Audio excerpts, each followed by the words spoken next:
माँ नाश्ते में क्या बनाया है? आलू के पराठे बनाए हैं आज। अरे वाह, आलू के पराठे, मजा आ जाएगा फिर तो। तुझे पसंद है ना आलू के पराठे? मामा ठंडी के मौसम में सुबह सुबह आप जब भी पराठे बनाती हो ना तो बहुत ही मजा आता है। तो बता तुझे कौन कौन से पराठे पसंद है? आलू के, गोभी के, और एक बार वो जो आपने सफेद वाले बनाए थे ना। है सफेद वाले कौन से छोटे? अच्छा, पनीर वाले। ये कहानी इन्हीं दोनों भाइयों की है। हरीश और उसका छोटा भाई सतीश अपने माता पिता के साथ एक गांव में रहते थे। उनके पिता बड़े किसान थे। उनके पास काफी जमीन थी, लेकिन एक दिन यही जमीन उन दोनों भाइयों के बीच लड़ाई की सबसे बड़ी वजह बन गई। अरे ये तो बता दे कि पराठा कैसा बना है हरीश, बस खाए ही जा रहा है। हाँ अच्छा बना है। क्या बात है बेटा, देख रही हूँ तेरा मन कहीं और है। क्या सोच रहा है? इतना गुस्सा गुस्सा सा क्यों है? देखो माँ, मैं साफ साफ कह देता हूँ, सड़क किनारे वाला खेत तो मैं ही लूंगा।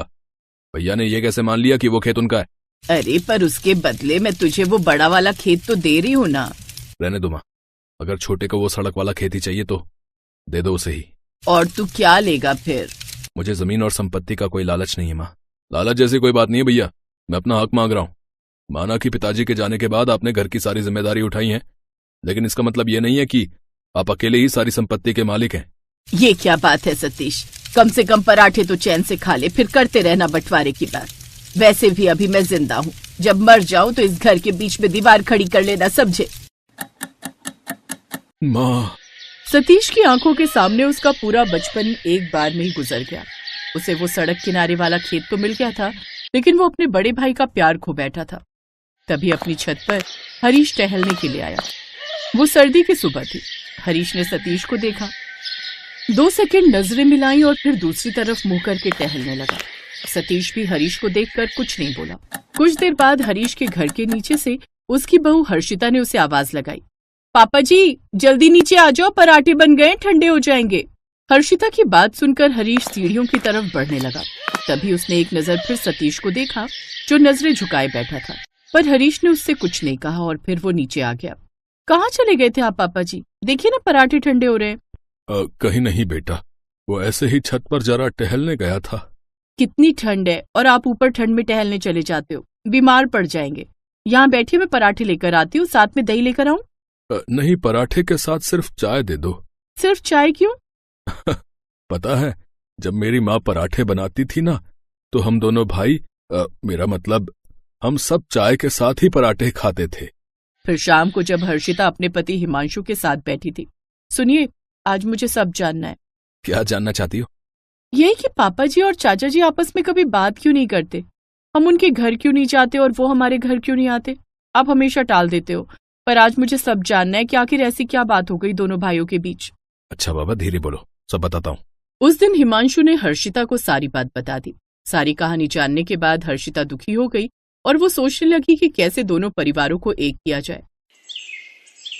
सुनो, आपसे जरा एक काम है। हाँ क्या हुआ, बताओ। मुझे ना वो दादी वाला चूल्हा चाहिए। हंस क्यों रहे हो? आजकल की बहुएं भी ना, उन्हें चूल्हा दो तो कहती हैं कि गैस चाहिए, और अगर गैस दो तो कहती हैं कि चूल्हा चाहिए। ज्यादा मजाक बनाने की जरूरत नहीं है, आप बस उतना करो जितना कहा मैंने। अच्छा बाबा ठीक है। पता नहीं स्टोर में कहाँ किस कोने में पड़ा होगा। हाँ तो जिस भी कोने में पड़ा हो हम मिलकर उसे ढूंढ लेंगे। अरे पर तुम्हें करना क्या है दादी के चूल्हे का? क्या आप नहीं चाहते कि चाचा जी हमारे साथ आ जाएं, दोनों परिवार एक हो जाएं? धीरे बोलो हर्षिता, पापा जी ने सुन लिया तो तुम्हारे साथ साथ मेरी भी डांट पड़ेगी। देखो मैं चाहता तो हूँ, पर हम उस घर में ना तो जा सकते हैं और ना ही उनसे बात कर सकते हैं। हाँ तो आप चिंता मत करो ना तो हम उस घर में जाएंगे और ना ही उनसे बात करेंगे। आप तो बस देखते जाओ, चाचा जी खुद ही चले आएंगे। इम्पॉसिबल। हिमांशु की बात सुनकर हर्षिता मुस्कुरा दी और फिर अगली सुबह उसने अपनी दादी सास की वही साड़ी और स्वेटर पहना जो वो अक्सर पहना करती थी। उसके बाद उसने छत पर चूल्हा जलाया और गर्मा गर्म पराठे बनाने लगी। तभी बगल की छत में सतीश टहलने आया। गजब की सर्दी पड़ रही थी तो उसके हाथ में एक चाय का कप भी था। फिर उसकी नजर जैसे ही हर्षिता पर पड़ी, उसके हाथ से वो चाय का कप छूटकर नीचे गिर गया और टूट गया। उसे हर्षिता में अपनी माँ नजर आ रही थी। जैसे ही हर्षिता ने देखा कि उसके चाचा ससुर उसे ही देख रहे हैं, तभी उसने जोर से आवाज लगाई, सभी लोग आ जाओ भाई, गर्मा गर्म पराठे बन रहे हैं, चाय के साथ बढ़िया पराठे खा लो। देखो तो कितनी बढ़िया खुशबू आ रही है, जो पहले आएगा वो पहले खाएगा। हर्षिता की बात सुनकर नीचे खड़ा हरीश भी हैरान था। उसे कुछ समझ नहीं आ रहा था कि हर्षिता कैसी बातें कर रही है, पर हिमांशु पास खड़ा मुस्कुरा रहा था। हिमांशु ने अपने पापा को छत पर चलने के लिए कहा। उधर दूसरी तरफ ना चाहते हुए भी सतीश के कदम अपने आप ही हर्षिता और उसके चूल्हे की तरफ चल पड़े। एक पराठा मिलेगा बेटी? हाँ छोटे पापा, जरूर। पनीर का पराठा बनाया है, आपको पसंद है ना? इतना सुनते ही सतीश ने झट से पराठे का निवाला खाया और फूट फूट कर रोने लगा। ये सब देखकर पीछे खड़ा हरीश हैरान था। वो तुरंत सतीश के पास आया और रोते हुए बोला, कैसा लगा छोटे, पनीर का पराठा? अगले ही पल हरीश किसी छोटे बच्चे की तरह अपने भाई के गले लग गया।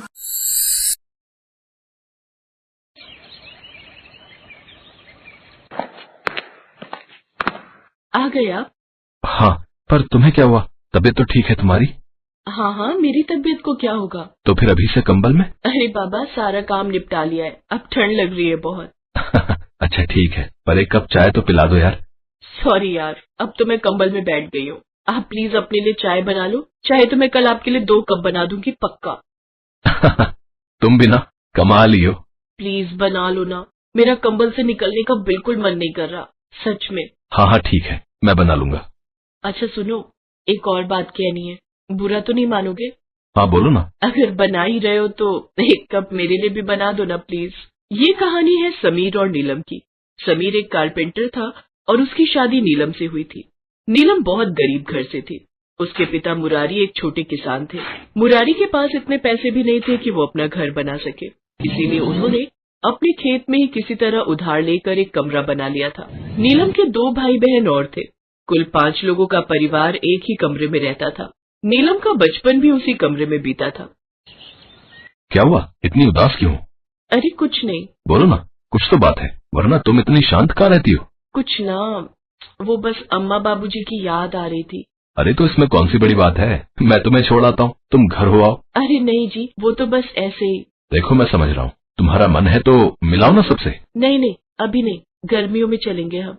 समीर समझ गया था कि नीलम को अपने माता पिता की याद आ रही थी और वो ये भी समझ गया था कि वो अभी अपने घर जाने के लिए क्यों मना कर रही थी। दरअसल गर्मियों में तो उसके माता पिता बाहर सो जाते थे और नीलम और समीर को अंदर सुला देते थे, लेकिन सर्दियों में बड़ी मुश्किल हो जाती थी।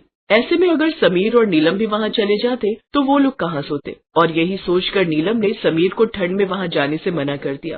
पर समीर के मन में तो कुछ और ही उपाय चल रहा था। अगले दिन, अरे आपने उठाया क्यों नहीं? ओहो 10 बज गए, अब घर का काम कौन करेगा? तुम्हें कुछ नहीं करना है, बस जल्दी से तैयार हो जाओ, मैंने नाश्ता बना दिया है, चलो जल्दी करो वरना देर हो जाएगी, बस छूट जाएगी। बस छूट जाएगी?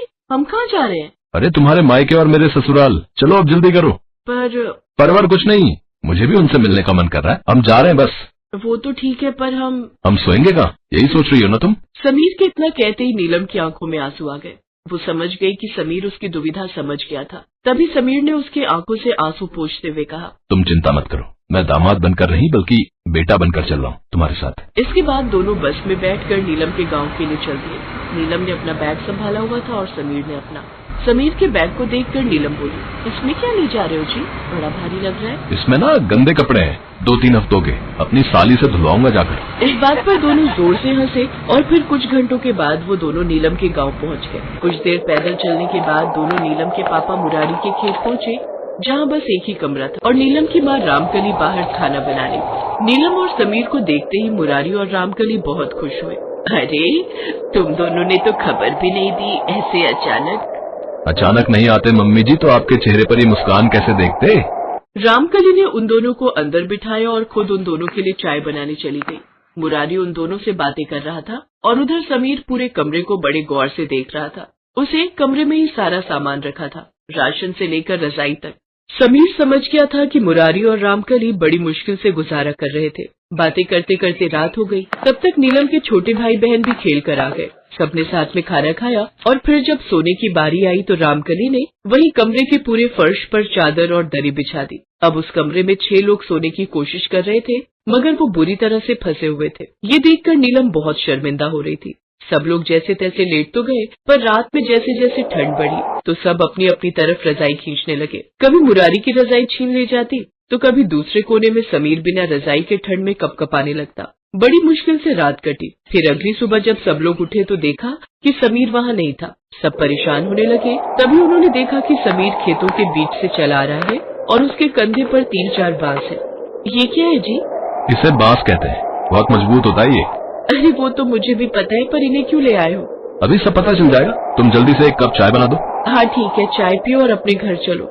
मुझे पता है कि कल आपको ठीक से नींद नहीं आई होगी। नहीं, हम कहीं नहीं जा रहे। और रही बात रात की, तो मैं उसी का तो जुगाड़ कर रहा हूँ। नीलम को समझ नहीं आ रहा था कि समीर क्या करना चाहता था, पर तभी समीर ने अपना थैला खोला जिसमें उसके सारे औजार थे। उसने फौरन आरी निकाली और बांस को काटना शुरू कर दिया। फिर पूरे दिन काम में लगा रहा और शाम को उसने कमरे में एक डबल स्टोरी बेड बांस से बनाकर तैयार कर दिया। उसने ये आइडिया तो अपने घर में ही सोच लिया था और इसीलिए वो यहाँ आया भी था। उस रात रामकली और मुरारी नीचे जमीन पर सोए और बेड पर उसकी साली और नीलम सोए, जबकि सबसे ऊपर दूसरी मंजिल वाले बेड पर वो अपने साले के साथ सो गया। समीर की इस तरकीब से सब लोग बहुत अच्छे से सो पाए। और फिर अगले दिन, मान गए दामाद जी, आप तो बहुत ही बढ़िया बढ़ई हो। आपने तो कमाल ही कर दिया। अब तो आप जितने दिन रहना चाहो यहाँ रहो, अब तो कोई दिक्कत ही नहीं है। नहीं मम्मी जी, अब मेरा काम पूरा हो गया। अब मैं और नीलम अपने घर जाएंगे। पर मुझे इस बात की खुशी है कि अब डबल स्टोरी बेड में आप सभी लोग आराम से सो सकोगे। रामकली और मुरारी की आंखों में खुशी के आंसू थे, पर नीलम की आंखों में अपने पति के लिए सम्मान और गर्व साफ दिख रहा था।